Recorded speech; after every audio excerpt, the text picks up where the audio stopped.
Naharap sa Napolcom ang 18 anyos na babae na hinalay umano ng isang pulis matapos pasukin ang kanilang bahay sa Bacoor, Cavite. Naharap sa patong-patong na kaso ang nanghalay na tenyente, pati na ang 13 pang pulis na sangkot umano sa hulidap. Nasa frontline ng balitang yan, si Bon Galvez. Kuhang larawang ito mula sa CCTV footage sa Barangay Talabatres sa Bacoor, Cavite nitong Sabado. Kitang nakatambay ang ilang lalaki sa kalsada.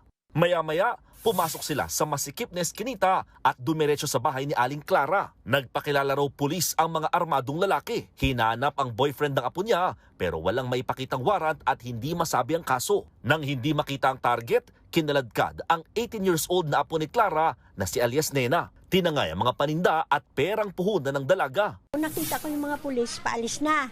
May bitbit na sako. Yun pala, ang mga paninda ng apo ko, may online selling siya eh. Dala-dala nila. Tinangay. Nang makalayo na ang mga sospek, naiyak na nagsumbong si alias Nena na ginahasa umano siya. Agad silang inireklamo sa Bacoor Police. Kanina, personal na nagtungo si Nena sa tanggapan ng Napolcom. Formal niyang inireklamo ang 14 na pulis.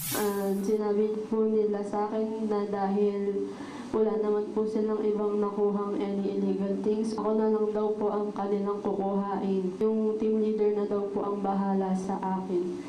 Bukod kay alias Nena, naghain na rin ng reklamong pagnanakaw ang pinsan ng biktima at kinakasama nito na pawang nasa bahay din noon. 8 pulis ang agad na aresto, kasama na ang inirereklamong tenyente.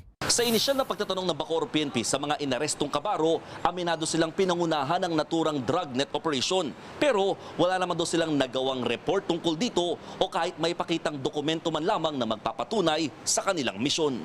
Aminado ang biktima, nasangkot noon sa illegal na droga ang kanyang nobyo pero hindi niya alam na high-value target ito. Ayon sa Bacoor Police, dumipensa ang tenyente sa mga inaakusa sa kanya.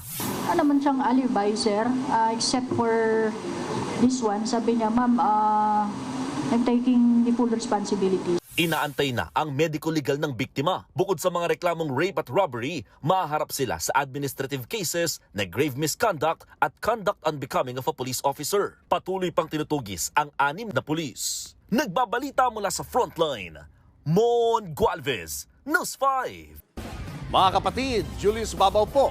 Para sa komprehensibo at makabuluhang balitaan at talakayan, mag-follow at mag-subscribe na sa social media pages ng News 5.